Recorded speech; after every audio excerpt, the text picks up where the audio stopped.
আপনি কি জানেন, প্রার্থনা কেবল কিছু শব্দ বলা নয়। প্রার্থনা হলো একটি সম্পর্ক, একটি সংযোগ আমাদের সৃষ্টিকর্তার সঙ্গে। বাইবেল বলে, তোমরা প্রার্থনার সময় একজাত লোকের মতো বকবক করো না।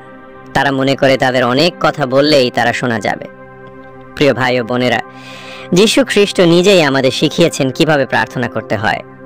আমরা দেখি যখন তার শিষ্যরা বলল, হে প্রভু, আমাদের প্রার্থনা করতে শেখাও, তখন যীশু বললেন, এই রূপে প্রার্থনা করো, হে আমাদের স্বর্গীয় পিতা। এটাই সেই বিখ্যাত প্রভুর প্রার্থনা, যা কেবল মুখস্থ করার জন্য নয়, আমাদের প্রার্থনার একটি আদর্শ। প্রার্থনার সঠিক নিয়ম কি? বিশ্বাসের সঙ্গে প্রার্থনা করুন। যাকব 1:6 লেখা আছে, কিন্তু বিশ্বাস করে চাও, সন্দেহ করো না। সন্দেহ করলে প্রার্থনার শক্তি কমে যায়।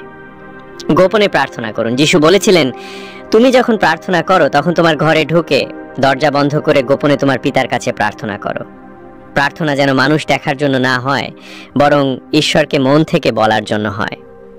ক্ষমার মন নিয়ে প্রার্থনা করুন। যীশু বলেন, তোমরা যদি মানুষকে তাদের অপরাধ ক্ষমা না করো, তবে তোমাদের পিতাও তোমাদের ক্ষমা করবেন না। ঈশ্বরের করুণা পেতে হলে আমাদেরকেও করুণা করতে হবে। নিয়মিত প্রার্থনা করুন। 1 থেসলোনিকীয় 5:13, অবিরাম প্রার্থনা করো।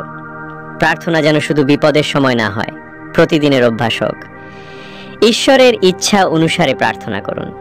1 যোহন 5:14, আমরা জানি যদি আমরা তার ইচ্ছা অনুসারে কিছু চাই, তবে তিনি আমাদের কথা শুনেন। বন্ধুরা, মনে রাখুন, প্রার্থনা কোনো জাদু নয়, এটি বিশ্বাসের কাজ। প্রার্থনা হলো হৃদয়ের দরজা খুলে দেওয়া ঈশ্বর